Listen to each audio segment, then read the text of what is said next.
Antima, please stand up and go to the board. Good. Take the chalk. फळ्यावर 2 अंकी कोणती एक संख्या लिही.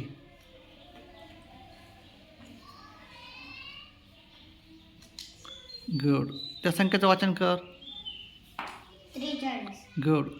43 या संख्येमध्ये दशक स्थानी कोणता अंक आहे? 4. गुड. 4 दशक म्हणजे किती? 40. गुड. आता 43 या संख्येमध्ये उरलेल्या स्थानी कोणता अंक आहे? 3. गुड. 3 हा अंक कोणत्या स्थानी आहे? एकच स्थानी. गुड. 3 एकक म्हणजे किती? 3. Yes, very good. Take your seat. नाव Srishti, please stand up and go to the board. Take the chalk. Good. फळ्यावर कोणतीही 2 अंकी एक संख्या लिही.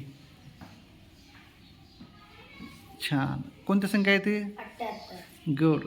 78 या संख्येमध्ये दशक स्थानी कोणता अंक आहे? 7. गुड. 7 दशक म्हणजे किती? 70. गुड. आता 78 या संख्येतील उरलेल्या स्थानी कोणता अंक आहे? 8. छान. 8 हा अंक कोणत्या स्थानी आहे? एकक. गुड. 8 एकक म्हणजे किती? 8. छान. Good. Clap for your self.